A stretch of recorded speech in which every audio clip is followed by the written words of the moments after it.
बद्दल धर्मवीर छत्रपती संभाजी महाराजांच्या मारेकराचं म्हणजे तुम्हाला बोलायचं नाहीये, तुम्हाला बोलायचं नाही, मी बोलल्यावर बोला ना.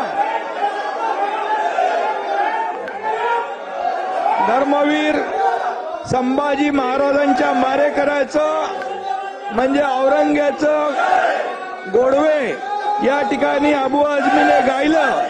खरं म्हणजे अबू आझमीचा निषेध करायला पाहिजे. अबू आझमीचा धिक्कार करतो. अबू आझमी तर या ठिकाणी धिक्कार करत असताना या ठिकाणी थांबा ना. आणि म्हणून अबू आझमींनी यापूर्वी देखील छत्रपती शिवाजी महाराजांच्या बद्दल अतिशय चुकीचं वक्तव्य केलं होतं.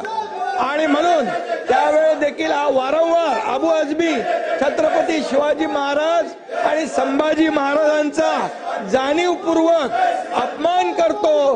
हा खरं म्हणजे छत्रपती संभाजी महाराजांनी देशासाठी बलिदान केलं, आपलं प्राणांचं बलिदान केलं, पण धर्म बदलला नाही.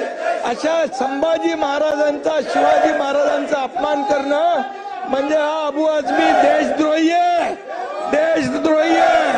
आणि म्हणून या देशद्रोहाला या सभागृहामध्ये बसण्याचा अधिकार, या सभागृहामध्ये बसण्याचा अधिकार या देशद्रोही अबू आझमी याला नाहीये. आणि म्हणून आपण छावा बघा रईस, छावा बघा, छावा सिनेमा बघा. या छत्रपती संभाजी महाराजांचा हलाल केला. 40 दिवस त्यांचे डोळे काढले, त्यांचे नख काढले, त्यांची जीभ छाटली, अंगाची सालटी सोडली, त्याच्यावर मीठ टाकलं आणि असं केलं अपमान. आणि या ठिकाणी त्यांचे हलाल केले. 40 दिवस अत्याचार केले, धर्म बदला म्हणून सांगितलं. अशा औरंग्याचं या ठिकाणी गोडवे गाणे म्हणजे खऱ्या अर्थाने आपल्या राष्ट्रपुरुषाचा अपमान आहे, आपल्या देशभक्तीचा अपमान आहे. आणि म्हणून मी एवढं सांगतो, देश धर्म पर मिटने वाला, देश धर्म पर मिटने वाला शेर शिवा का छावा था, महापराक्रमी परम प्रतापी एक ही शंभू राजा था, एक ही शंभू राजा था, एक ही शंभू राजा था. अरे या शंभू राजाने 9 वर्षात 69 लढाया जिंकल्या, 69 लढाया. अरे लाज वाटली पाहिजे पाणी बोलायला. आणि तुम्ही या ठिकाणी 69 लढाया दिल्या. आणि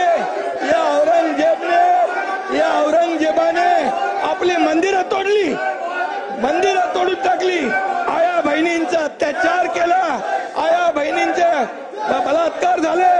आणि असा हा माणूस, हा औरंगजेब, या औरंगजेबचं बापाला कैद केलं, मुलाला मारून टाकलं, 27 लोकांना मारलं.